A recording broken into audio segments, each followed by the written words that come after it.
You're listening to the Options Insider Radio Network, the home of the Options Podcast. For more quality options programs, visit theoptionsinsider.com or search for Options Insider Radio Network in your podcast provider of choice. Listeners can also access all of our programming through our mobile app available in the iTunes and Google Play stores. Select programs are also available via live stream at mixlr.com/options-insider. That's mixlr.com/options-insider. Don't forget to follow along with your favorite programs and submit your own questions for the hosts at twitter.com/options, stocktwits.com/options, facebook.com/theoptionsinsider, or via questions at theoptionsinsider.com.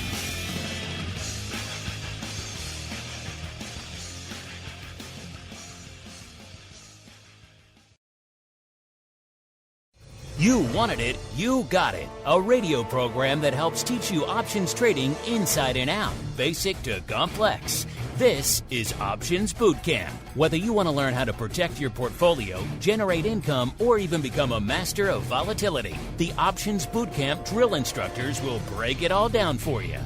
Now, let's get you into peak options trading shape. Here are your Options Bootcamp drill instructors. All right, everybody. That music means it's Education Wednesday once again here on the network. And I love every day of the network because every day brings something different. We have, of course, crypto and the option block on Monday. Tuesdays, we get a chance to delve deeply into a wide variety of perspectives, and you folks get to pick their brains with our pro Q&As here on the network. And then, of course, Thursday is TWIFO, This Week in Futures Options, another dose of the option block. Friday is oddities, so we get weird. We also have volatility views, so we dive into vol views. But Wednesday is a unique beast. It's our education-centric day here on the network. And I know for a lot of you out there, this is all new stuff. In fact, we're going to get into some of that in a little bit. That's really shaping the way things are happening out there in the markets right now. And it's a very fascinating thing to observe and discuss and analyze. So Education Wednesday, perhaps these days, more important than ever. So make sure, I know a lot of you tune in to boot camp. Make sure if you haven't done so already, make sure you add the full network because you're missing out on a whole bunch of other content throughout the entire week. We will keep you engaged on the options front on freaking every day of the week, pretty much multiple times a day. Of course, you're also missing out if you don't subscribe to the network, the sister show to this, which is Options Playbook Radio. Got a great huddle episode coming up a little bit later today on that one. So stay tuned for that on the network. And of course, if you want to listen live, ask questions, you can join the coolest secret club in options. TheOptionsInsider.com/pro is the place to go to learn more about that. And wherever you're listening to this, it's on every platform under the sun.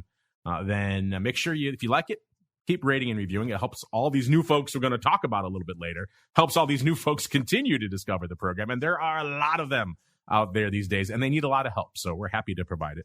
And then also, again, keep those questions and comments coming in. At the end of the day, it is your show. You guys get to dictate what we talk about here on the show. So if you have something that's burning a hole in the old brain pan saying, I don't really get this, or I'm fired up about X, Y, or Z, hit us up. Let us know. If it's interesting, maybe we'll talk about it here on the show. And speaking of interesting, he usually is. I can't guarantee it. Let's see if he's interesting again this week. He is the black-headed one himself, Mr. Dan Passarelli from Market Taker Mentoring, also the author of one or two or half a dozen options-oriented tomes. He is Mr. Dan Passarelli. Mr. P, welcome back to the program, sir. Hey, it's good to be back. I can't promise interesting, but I can promise strikingly good looking. Ooh, sassy and indeed sexy over there. Yeah, he's a bass player. He's a rocker, after all. You know, you got to expect a certain degree of sex appeal going on over there. Because, you know, what's the old saying? The ladies love a bass player, right? They can't get enough. Can't get enough. I've been told I have a face for radio. I'm not sure what that means, but... A face for bass, perhaps? You know, guy stands in the back, kind of plucking away. Right. At least it's not as bad as the drummer, right? Spinal Tap, they kept killing the drummer. They kept the bass player alive. So at least you're one notch above that, sir. But, you know, you've been busy since last I chatted with you, sir. You had your big mastermind extravaganza here in Chicago. I'm sad that I missed it. I got, busy towards the end of last. I was looking forward to coming down and meeting some of your masterminds over there, because those are always fun engagements to talk to people and see what they have on their brain as well, because it's usually insightful for what's going on. So any interesting highlights you want to share with our audience from the week-long mastermind session, sir? Oh, I know, Mark. You're too important to come and visit the little people. I am a pretty busy guy. And may I also say, strikingly good looking as well. You had a lot of beauty on the show this week. Who knew? Ladies, watch out. Yeah, actually, the mastermind was great. We get a small group of some of our top traders, and we all trade together for 3 days here in Chicago, down on south of South Street. We went over to check out the new CBOE building, which is amazing. Oh, my goodness. I haven't even been in that. That's interesting. Yeah, I mean, it's ridiculous. Just like, it's incredible. Like, we went up into the offices, huge area. So that's the one in the new post office here on Canal, right? Yeah, exactly. So you were right down the street from our studios. We're on Canal. Oh, yeah, that's right. The rooftop is amazing. Like just like a big green space up there with like just an amazing garden, I guess you'd call it. So cool. But yeah, the mastermind overall was great. Traded up a storm, had some fun. We always go out to the round table dinner and the closing bell cocktail party on Friday afternoon, and it was great fun. I'm glad to hear you had a good time. Just steps here from the door of the studio. But meanwhile, it's time for us to keep on rolling and dive right on into some basic training. All right, Boot, it's time to get in line. What you're going to do is learn. You're going to learn how options work. Do you hear me? Yes, sir. You're going to learn options trading inside and out, basic to complex. There will be no failures. Do you hear me? Yes, sir. Pull in, print bear to learn. Yes, sir.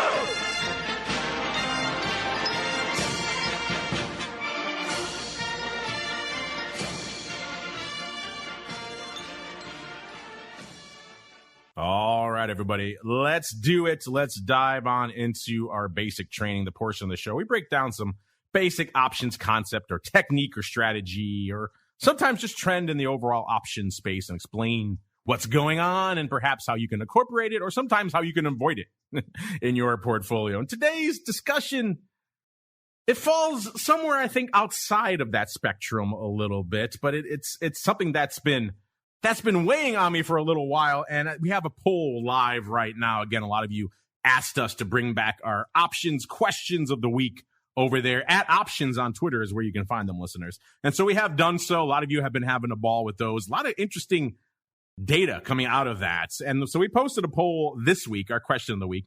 And the results, I know this implicitly from doing shows like this. I know there are a large number of newcomers to the options market. I see it in the options volume. The data's all around us confirming this. But I think when you see it in your face, it's a little bit different. You see the raw numbers coming out of our poll. It puts it in a little bit more stark relief. Our question of the week this week is, we've seen an explosion of new options traders enter the market over the past year and a half.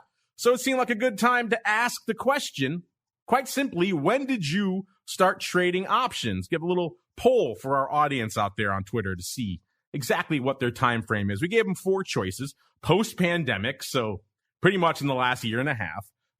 We meant GFC, post-Great Financial Crisis. For some reason, it went up GRC, so read into GRC whatever you want. But it's sometime around that 2008 meltdown we saw in the broad financial market, sometime after that. Anytime between then, I suppose you could say, and the onset of the pandemic era. The dot-com bust period, so right around 2000. Of course, when that big meltdown happened all the way through, I guess you can say if you want to extend it all the way to the GRC, what the cool kids called the GFC, aka the 2008 era. Then we had another category. So now we have a lot of pros floating around in our audience, like Dan and myself, former market makers and others. So we put that category in there as well for the old school pros out there. And Dan, right now, the numbers are breaking down with the leaders are right after the post-Great Financial Crisis, so right around the 2008 timeframe, a little bit later, 42.3%. But number 2 is what really caught my eye and kind of made my eyebrows pop up a little bit. Is the post-pandemic period. How many people in the audience started trading options in the post-pandemic period? So in the last roughly 18 months, almost 30%, 29.5% of the respondents picked that, sir. And then almost 16.7% said in that .com bust era. And then around 12%, 11.5% fall into the old school, the pro category, the market makers, traders of the world, and that sort of thing. So, Dan, fascinating, a little bit surprising. Again, I knew these kind of numbers implicitly from looking at the data on our network and engaging with our audience for years, but still, it is kind of different when you see it in your face like this. Do these numbers surprise you that fully a third of the audience, Dan, are pretty much completely new to the options market, sir? It doesn't surprise me because I know that we've had such a whole bunch of people join during the pandemic and post-pandemic. And if anything, it just makes me really happy and excited. Like, that's great to see all these new entrants into this great thing to take control of your financial freedom. I mean, it's awesome. I love it. I love it that it's not just a bunch of old fogies like Mark, You forgot the top of the show. Very sexy fogies. So you're leaving that. That's the important part out there. But yeah, it is fascinating. I knew when we started this way back in the dark days of 2007. So actually this would be pre the GRC, which is, I like a lot of our audience in the live chat are coming up with ideas of what GRC stands for. Some have said Great Recession Crisis. I like that. That's a cool one. A Great Random Crisis. I'll also accept that. We're coining new phrases here on the show this week. But when we started this, there wasn't even a network really then. It was going to be one show and it was a website pretty much back in 2007. We were building the Options Insider in mid 2006. And I thought, I know I'm going to get that guy who's, 55, 60 years old, has got maybe $500,000 in the bank. I know I'm going to get that guy because that's the options demographic.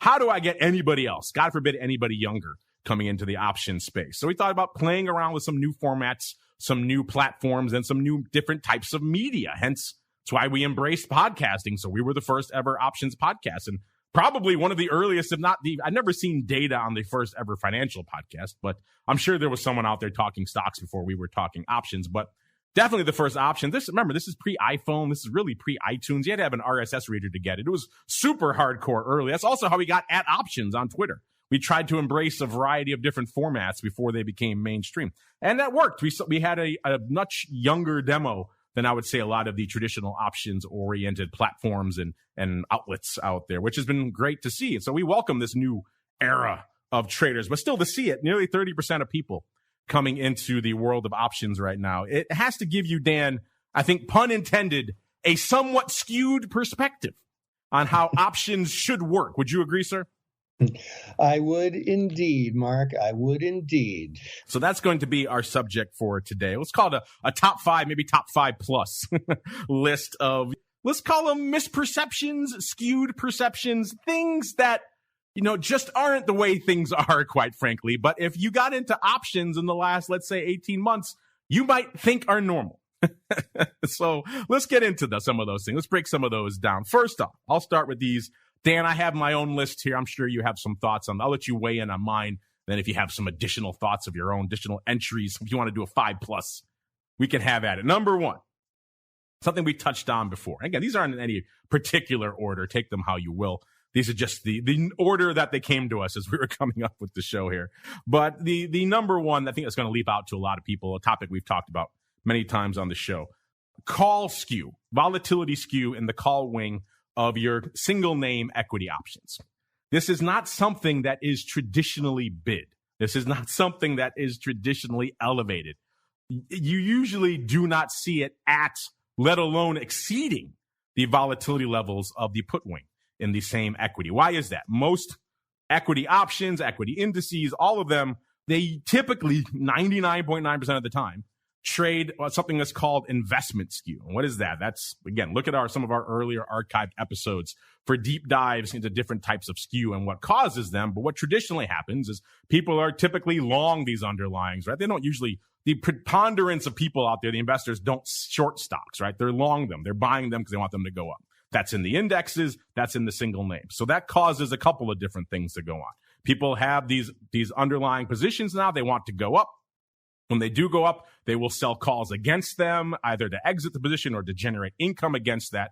They will also buy puts to hedge that long equity position. So what happens is over time that creates this thing they call investment skew, where the puts are elevated from an implied volatility perspective versus the calls. And this is pretty much universal truth in the world of equity options, outside of some strange aberrant scenarios. Let's say you have a biotech going into a crazy announcement or something weird like that. And when it does happen, it's very short-lived.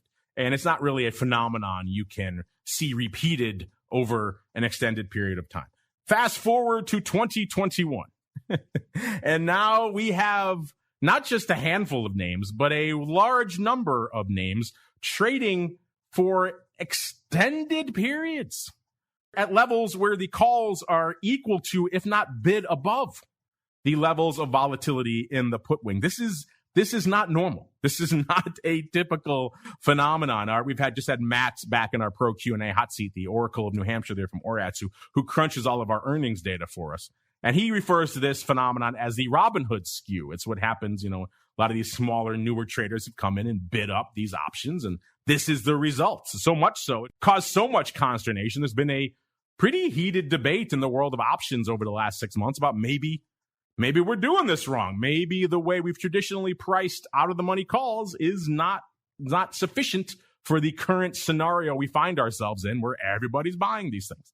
And so just think about that when you're looking at these options out there. This is not normal. This is not the normal scenario. Calls do not typically trade at a premium to puts in most equity You will see that in, let's say, commodities, gold, ags, whatever it is, where the concern or the fear is to the upside. That's where you will typically see a dramatic bid to the calls. And it's very favorable for scenarios, let's say, like covered calls, obviously. That's going to be a great setup for covered calls. It's also great for collars. You can sell a covered call against your underlying and buy a cheap put. That's a no-brainer. Do the collars all day long. And so it's great for situations like that, but just know going into this that this is a somewhat bizarre, somewhat abnormal, I shouldn't say somewhat, very bizarre, very abnormal scenario.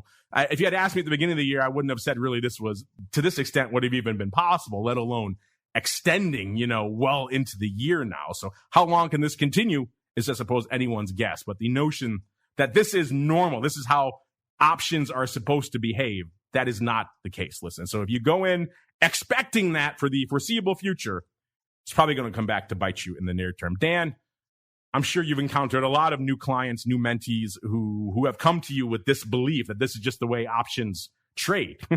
What are your thoughts on this notion that people coming into the markets now just kind of expect the calls to be super juicy, sir? Yeah, that's part of our options rater class, like our short squeeze thing, to look for that volatility smile, which is basically what I think you're describing, where the lowest volatility is the at the monies, and then the put implied volatilities or the downside calls too, implied volatilities are higher. But then normally the out of the money calls and in the money puts have a lower volatility. But with a lot of these stocks that can really take off, like we'll call them the meme stocks, they have what's called that volatility smile. And here, like, it's totally not normal. And I've been doing Market Taker I'm coming on our 14th year, if I'm not mistaken. It's going to be our 14th year next year. And, oh man, I would spend like half my time talking about how to get edge from implied volatility, how to use it, and how to be careful not to pay for options that are too expensive. But with some of these, meme stocks, some of these short squeeze stocks, I don't care how expensive they are. In fact, I literally only want to buy the upside calls if they are overpriced. So, which seems to, on the surface, make no sense, but it actually makes a lot of sense. But yeah, it's a huge misconception that that's normal. But I'll tell you, man, it's at this point in market history, it's a thing. It is a thing to observe and to look at. And 3 years from now, we might look back and say, do you remember when that was the case? That was weird. And we probably will, because since 1973, when options first started trading, you typically don't see that. Remember when you could sell AMC 145s for $1.50 when the stock was $35? Oh, those were the days. But hey, we're living in a world. William Shatner's in space right now, so who knows? Everything's topsy-turvy. Captain Kirk floating around in the stratosphere as we speak. All right, let's keep on rolling. Number 2 in our list of things that people may expect now or think are normal in the world of options and indeed the market, but are not. Number 2, VIX itself does not typically hang out north of 20 for over a year. Of course, it got well above that level, listeners. It got well higher than 20. In fact, it spent most of that year over 30. And that is not something that is normal by any stretch of the imagination. I know, don't pay attention to some of the marketing swirling around VIX, let's say, from places like the SIBO and others where they may have a little bit of an axe to grind in getting you to trade that product out there. The long-term average is not 20. It doesn't hang out at 20. VIX usually hangs out in the mid to let's maybe high teens. So this notion that, VIX's normal home is north of 30, which is probably where it was when a lot of you entered the market for the first time. That's not normal. So the notion that, now VIX is below that, but it's below 20 again. Remember what a big deal everyone made when VIX closed below 20 for the first time post-pandemic earlier this year, listeners. That was a big deal for a lot of people because they had never seen a VIX of that level before. But people who have been in the market for a long time know that now that you're starting to get back to the levels that you could typically expect from a VIX. So the notion that now VIX is back in the teens means, I got to start loading up. VIX, maybe if it hits 15 or 16, I got to start buying these, let's say 20 calls or 20, 30 verticals or things because VIX is going to mean revert and it's going to shoot right back up. Now, we're in this weird period where we are going to see weird sell-offs and we are going to see weird little spikes in VIX. So that is something, to keep an eye out for. But in general, the notion that now VIX has come back down to a trading range that, quite frankly, is still kind of elevated. It's still a little high. And certainly if you compare it to the actual levels of volatility, the quote-unquote realized or historical volatility in things like the SPX, it is still very high. The realized volatility outside of a few sessions over the last week, it's been anemic in the S&P 500. So if you look at that risk premium, the implied volatility over the actual realized volatility, that gap is actually still very wide. And so the notion that now VIX has to go shooting back up to the upside is a bit of a misnomer. And again, something that comes from just not having enough of frame of reference, really, for volatility. Now, if you don't believe me, which is fine, if you don't believe me that VIX can hang out at these lower levels for an extended period of time, you don't have to go back that far to see the data for yourself. Just dial the Wayback Machine on whatever platform you're using to analyze your options. Go back to 2017.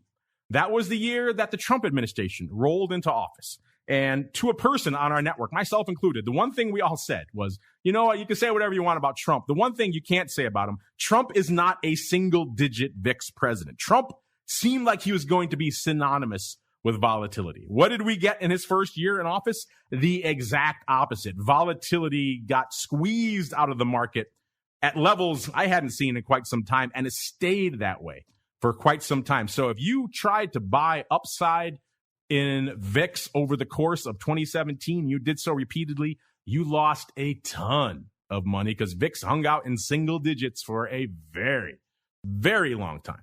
So this, what we're in right now, this is still comparatively elevated, A, and B, the notion that we have to go racing back up to the mid-30s in VIX again, because that's where it was when you got into the market. Not quite the case. Just look at some historical data on VIX out there. Mr. Dan, any thoughts on this? The notion of people getting into options now have a bit of a distorted perspective on where VIX actually should be hanging out for a long period. Yeah, I mean, you're right on the money, Mark.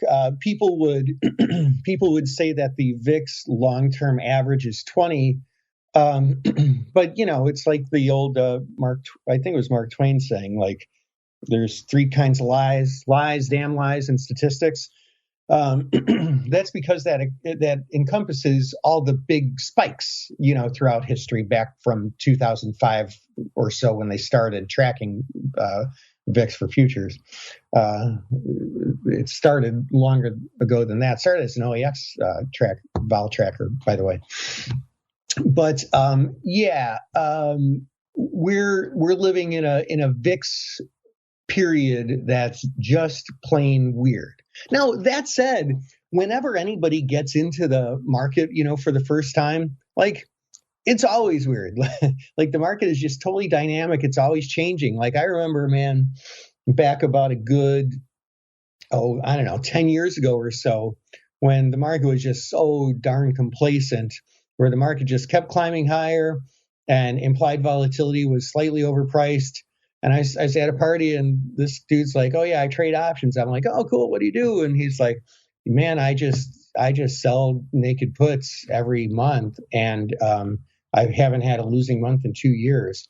I'm like, "You should consider maybe spreads." And he's like, looked at me like I'm an idiot, looked at me like, "Why would I do that? I've made money every month," and then a few months later, there's like a big drop, and I'm sure he lost his shirt. But, like, he didn't know any different than what you see. And man, I'll tell you what, that's one of the hardest things about trading is that humans are designed to see what's in front of them and adapt to that. And your brain just sort of wraps around it and thinks it's normal. Let's see what else is normal, or at least people think is normal these days. Let's go to number 3 on our list. This is an interesting conversation. I like this out here. Hopefully, I'm looking forward to some of your feedback. What you guys think is normal in the market right now versus what you think is crazy. Let's see, number 3 on our list here, again, in no particular order, related to the volatility conversation. Just putting it out there. Stocks don't normally trade at, let's say, 1,000% or higher volatility. That is not a thing that traditionally existed. Coming into this year, if you had polled many seasoned volatility traders and market veterans and said, is this even possible, let alone to happen and exist for an extended period of time, they would have laughed you out of the room and said, get the hell out of here, kid, you're crazy. And now, of course, fast forward to 2021, and what did we see? We saw many different underlyings exhibiting levels of volatility similar to that. Of course, GameStop and AMC are the infamous ones, but many of the meme stocks got up there to levels, 400, 500, 600, up to close to 1,000 in some cases. Again, this is not a thing that you should traditionally expect to see in the world of options. This is completely abnormal. A conversation on one of our other programs out there in one of our cohorts say, effectively, this is analogous to the market makers out there. It's kind of throwing their hands up. They set their vol to 1,000. They say, hey, just stay the hell away from this because no one knows what the hell is going on out there. And that is somewhat correct. Yeah, at the end of the day, when you see vols at these levels, it means things have gotten so out of whack in terms of what anyone had modeled or anticipated versus what's actually happening out there, that it's a very dangerous scenario, quite frankly. It's difficult when the vol's at 1,000. You might say, well, I should probably just sell it. But you could easily get your face ripped off out there. And of course, buying a 1,000 vol, you need a hell of a move to justify that. So it's very difficult in those scenarios to make money unless you're a professional with a lot of capital at your disposal, being able to kind of delta hedge and do a lot of other things that are difficult for the retail to do out there. Unless you're in that very, very small niche of the options market. And you see these types of astronomical levels in an underlying, you probably want to stay the hell away. This is not something you traditionally want to trade, particularly if you're new to the world of options. This is one of those sayings, fools go where angels fear to tread. The pros are very leery of diving into an underlying like this. So if you're new to the world of options and you're routinely slinging options, buying and selling them at 300, 400, 500, 600, 1,000% of volatility, just know that that's a difficult road to do over the long run and not something even the most skilled of volatility traders would probably consider attempting. Mr. Dan, what are your thoughts on these kind of just absurd levels of vol we've been seeing out there in some of these meme names? Yeah, not normal at all. But I would say that it still goes to fundamentals, which I kind of touched on about 10 minutes ago, I guess. Two things. One is in most cases, when volatility is really out of whack, it creates an opportunity. Generally, if it's absurdly too high, it very, very often creates an opportunity to sell at an extreme statistical advantage. And that's what all good trading is about, right? It's not about guessing right. It's not about lines on charts. It's not about anything. It's about trading for an edge, being the casino, not the gambler. So most of the time, yeah, like when vol's ridiculously overpriced, you can just sell the darn thing. But then, I go back to what I was saying about the meme stocks, where I get excited when that vol's high, when that stock starts taking off, because what that means is that there's been so much call buying that market makers are short a bunch of calls, and you can get the gamma squeeze on top of the short squeeze, and all of a sudden you just kill it. Yeah, it's not the typical scenario, right, where you see, 1,000% vol, let's just blast the hell out of that. And yet, if you did that in some of these names, like a GameStop or an AMC or others, you got your face ripped off pretty quickly. So it's a challenging trade, like I said, even for pros. So at these extreme levels, don't dive into the outliers. Start it easy. It's already difficult and intimidating learning about options in a normal, tranquil market, let alone diving into some of these names. It's a difficult road to go down. And if you're just buying options at these levels, expecting the home run all the time, you might hit a couple because we're in crazy times right now. But this, again, long term, unless you know what the hell you're doing, a difficult road to go down. Let's go down here. Number 5 here on my list. Again, kind of one that people who've been around space for a little bit would probably say, yeah, that makes sense. But if you're new to this could be new to you as well. And the notion that stock squeezes are these things now that just exist, and they go on for weeks and weeks and months. In fact, right now, as we speak, our old friend AMC, one of the reigning kings of the memes, is undergoing yet another round of squeeze to the upside. How many months has this been now? It's close to a year that AMC has been getting quote unquote squeezed. Just know this as well. This is not a normal phenomenon of the market. Like, this is a little bit outside the scope of options, but still, don't expect a short squeeze to traditionally be a many months long process. What is normally happening in a short squeeze is exactly what it sounds like. A name is heavily shorted. People may think that it's shorted unduly, that the folks who are shorting it maybe have the wrong perception. Maybe they just think those shorts are just overextended. It's hard to buy that stock back, and they could take advantage of them when they start buying it, and they could kick off this spiral, this death spiral, this catalyst of upside where the shorts have to cover, and that drives it up. And so whatever the reason that precipitates it, these short squeezes are usually very short-term phenomena, usually for a session or two, maybe a week or so, two at the outset. And then what traditionally happens is the shorts have bought back some or all of their positions, and things tend to settle out at a price somewhere probably above where it was when it started, but not, the levels we're seeing right now, hundreds of candles away. And the notion that this thing can continue, and then new waves could keep coming in, and it becomes this just extended and protracted phenomenon that goes on for months. Again, not normal.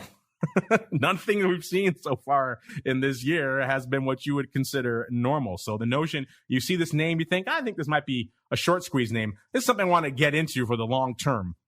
Not probably the right way to approach that. If you think the short squeeze is going to happen, and it's a more traditional short squeeze, then it's probably something you want to prepare for a very short period of time. You want to get in, you get the move, you capture whatever you think you're going to get out of it, and you get the heck out of Dodge, and you live to fight another day, hopefully with some profits in your back pocket. The notion that, you're going to buy and hold whatever name just to ride against the shorts in perpetuity, again, the only way to describe it is not normal. Mr. Dan, sir, what are your thoughts here on this?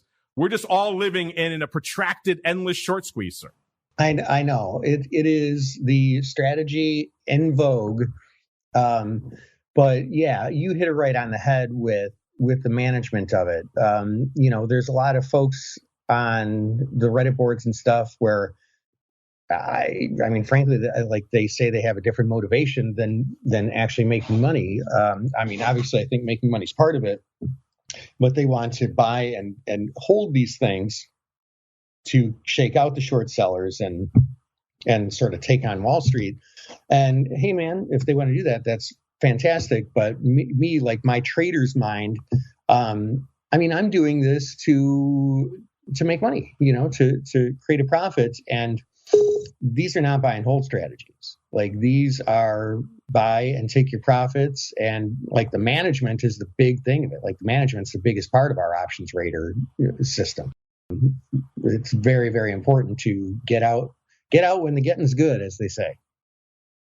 And we're going to get out of this segment. We hit on our top 5 right now. I'm sure you guys have thoughts on this. Do you have ones you want to add to our list here of things that are perceived as normal right now, which are actually anything but normal, or maybe you have counterpoints to our suggestions, whatever that is, hit us up. Let us know at Options on most social medias, or, of course, questions at theoptionsinsider.com. Also works if you're part of the secret club. You can hit us up live. That goes straight through that member hotline. Meanwhile, they'll be speaking of the member hotline. Let's get out there really quickly and see what some of you folks have on the brain. A little bit of the old mail call. Mail call. Time to look at questions submitted by our listeners.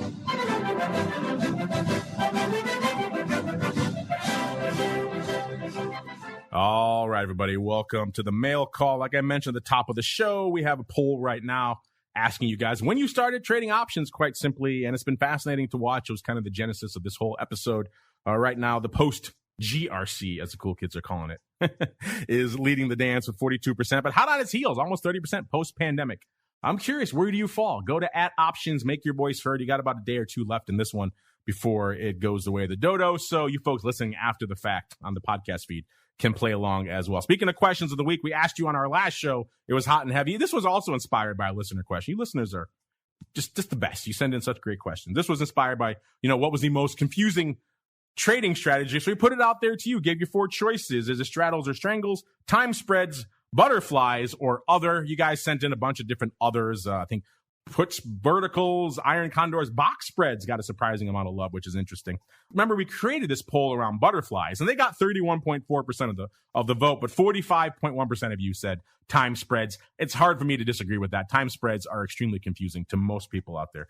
Straddles and strangles only getting 17.6%. So intriguing stuff out there. Keep voting at Options to make your voice heard. If you want to make your voice heard, you can be just like Dan here, Daniel Cleaver. He says, hi, Mark. Well, hello, Daniel. He says, I just got into options. Oh, here we go. He's part of our 30% we were just talking about. Welcome to the game, Daniel. Listen to our list we just put out there. Hopefully it will disabuse you of some perhaps misperceptions that are floating around in the world of options right now. He says, I've been listening to Options Boot Camp, which is an excellent show. Well, thank you. Just shows you're a man of discerning taste. He says, I've heard a lot that you should sell options when implied volatility is high, but when looking at the graph of SPX implied volatility versus realized volatility, it appears that when implied volatility is high, realized vol is just as high, meaning that there is no advantage to selling. However, when implied volatility is low, it appears that realized volatility is consistently much lower, implying that there is much more of an economical advantage to selling options when implied vol is low. Is this correct, or am I crazy? No, you are not crazy, Daniel. You've just done your own analysis to come the long way around to a conclusion that we've discussed many times, controversially, it seems, on our Vol Views program. Remember, it was probably at least 4 or 5 years ago on the Vol Views show where we had Ewan Sinclair on the show, noted vol author and trader. And he came on and pretty much expressed this exact same sentiment. He came on and said, when VIX is exploding to the upside, when it's getting up to these crazy levels, the 70s or 80s, you think you want to sell it. But counterintuitively, as you point out, that's probably the time when you may want to buy it, because that's when it's really poised to outperform until, of course, it crests and it finally comes down the other way. And vice versa, the other way. Go back again. Look at what I said about 2017. VIX hung out in the single digits for the lion's share of that year. If you bought it, you lost all your money. So VIX can hang out in those low implied vol periods. And you're right. In those moments when implied vol is low, realized vol is even lower. So you might think you're not getting a lot to sell it, but the chasm between realized and implied vol can still be, somewhere around 6+ points. That's big. We just saw that recently in the S, where implied vol was low, but realized vol was anemic. So, no, you are not crazy, Dan. And I'm glad to see you discovered this on your own. It means you're coming around. You're doing the right analysis. Keep it up. You've discovered something that some people take a long time to learn about the world of volatility. And it's very controversial. People still argue that when they hear that Ewan clip, they get angry. But if you look at the evidence, it's kind of self-explanatory. Dan, thoughts for you here on, first off, your well-named friend Daniel here. B, he's clearly a discerning man of excellent taste because he listens to this show. What do you have to say about what he discovered on his own, sir? Right. Hey, Daniel, you're right on, but let's just take it one step further, okay? So let me ask you this. Do you think that $50,000 is a lot of money for a car? The answer is, well, it depends, right? It depends on what kind of car it is. If we're talking about some sort of, I don't know, I don't buy a lot of cars. Used Ford Escort from 1985. That's $50,000, a lot of money for that. That's a classic. It's priceless at any price, sir. How dare you be smart? Right. I had one of those. Stick shift, no radio. It was wonderful. Oh, that's the good one. That's the one people are paying for now. The no radio, big dollars. Right. $50,000 for a brand new Lamborghini, kind of cheap, right? So don't just look, when you're looking at the implied volatility, don't just look at the level of the implied volatility. Look at it just like you're doing. Look at it relative to historical volatility and relative to itself, and kind of forecast for the future. If earnings is coming up in a couple of weeks, it's probably going to go up and be elevated, right? So there's always those three things. We call that the MTM 1, 2, 3 volatility analysis, right? Step one, what is implied look like relative to itself over the past 6 months? Step two, is today's implied above or below today's historical? Step three, is there anything in the pipeline that could cause implied volatility to change in the near future? So yeah, you're totally on the right track. Just flesh it out a little bit, and you got this, man. No, Dan, you mentioned earnings volatility. That reminds me, I completely skipped number 4. I only did 4 of my top 5 in our previous segment. So let me hit on that right now because it pertains to earnings vol. The notion there, listeners, right now, people coming into the markets for the first time could reasonably be expected to think that earnings announcements, earnings guidance don't really have any material impact on volatility or the kind of forward movement of the stock itself. And again, I can't fault you for thinking that, because looking at the data, and we have all the data for you guys to review over there, theoptionsinsider.com. Well, just go to optionsinsider.com and go to the options news and articles tab, and you'll see all the earnings move results, and earnings season reports. It's the latter ones you want to pay attention to there. If you look at all of those since the pandemic, you will see that there hasn't been a single break-even earnings season since the pandemic began. What does that mean? That means going into the season and during the season, names are expecting a certain level of movement. That's what they're pricing in from their earnings straddle. And what has come out of it, what has resulted, is demonstrably less, pretty much across the board. Now, there's been a few outliers here or there. We can always point to some name like Nike last cycle blew the cover off the ball. There's always a few of those. But in aggregate, the entirety of the earnings season has underperformed dramatically. You're talking 50-odd, 60-odd%, getting your money almost cut in half. The closest we've come to breaking even is actually the last cycle. We got it to around 84 to 86%, which again, you still lost money, but you lost a lot less than, let's say, 60-odd% like it was not too long ago. So a lot of people out there coming into these markets could be forgiven to looking out there and saying a giant name, XYZ, pick your poison. They take away all their guidance for the year because they can't possibly predict in the height of a pandemic. And they cut everything else and they report massive losses, and the stock barely shrugs and the vol comes in. That is not normal. That is not normal. Normally, if a company revokes all of its guidance and reports massive losses, the stock's going to take a hit and the vol is going to explode. And you're going to see movement and you're going to see volatility. Two things that we really did not see and have not seen since the pandemic began. So these weird, muted announcements around earnings are not normal, and you should not expect them. It does seem like, looking at the data, we were just talking about this with Matt yesterday in the Pro Q&A, looking at the data for the upcoming season, maybe that time is coming to an end. We might start seeing some outperformances out there. But in general, if you come into the markets right now thinking, earnings shrug, they don't really have much impact on what I'm doing out there because the stock doesn't seem to budge and the vol doesn't seem to budge from these announcements, you probably should take a second thought about that. Mr. Dan, I know you do a lot of earnings tradings. What are your thoughts on people right now coming into the market and just kind of saying, earnings, they haven't mattered since the pandemic, so who cares? Yeah, I mean, earnings actually is, in my opinion, it's very important for future guidance. But more importantly, for option traders, is they present some really great trading opportunities.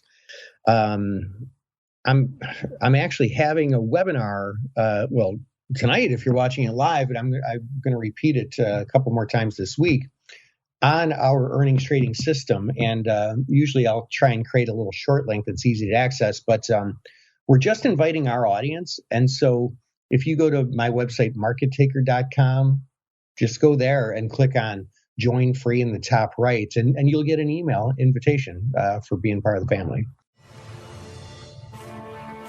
All right, everybody. We've been running on a bit. This is a fascinating topic. We can probably talk about it for many more hours. I got a feeling, given your feedback, we're going to be talking about this again. You guys are probably going to have questions. Maybe you have a suggestion for what we should have added to our list, a number 6 perhaps, or perhaps something we should take off. You don't agree with it, hit us up. Let us know. You folks are not shy about your feedback. That's why we love you folks out there. But again, in general, the gist of what we wanted to convey to you today is that what we're seeing out there in these markets, do not expect these environments, these scenarios, these setups over the long term. If you take anything away from the show, just know what we're seeing right now is not normal! Exclamation point on the end of that. Mr. Dan, you kind of just mentioned your upcoming webinar. Any other hints or teases or fun facts you want to leave our audience with, sir? Have at it. Oh, man, no, just, hey, keep on being you and keep on moving forward. As soon as you stop learning, it's over. The more you learn, the more you earn, and thanks for being part of our show. There you go. Be like the great white shark, always forward, hopefully not devouring people along the way, but devouring profits. Keep moving forward. Check out what Dan and the crew have to offer over there. MarketTaker2Ts.com is the place to go to learn more. Of course, if you're in the secret club, you already heard the great huddle that Brian and I did last week. You got an early glimpse to listen to it in a week or so ahead of time. For everybody else out there, you're going to hear it on demand on the network a little bit later today after boot camp hits the network. Of course, if you want to join a secret club, they're having fun debates in there right now about what everyone's different greatest trading weakness is, which is always fascinating to see. TheOptionsInsider.com/pro is the place to go. You get all the shows we do throughout the week live. You get all the exclusive shows like the great Options Pro Q&As, as well as Options Oddities every Friday. So if you need a lot more pro options content in your life, and maybe if you think some of these things we're seeing right now are normal, then perhaps you do, TheOptionsInsider.com/pro is the place to go. And don't go anywhere. A lot more content hitting the network, and then we'll see you back here next Education Wednesday, another episode of Options Bootcamp. See you then.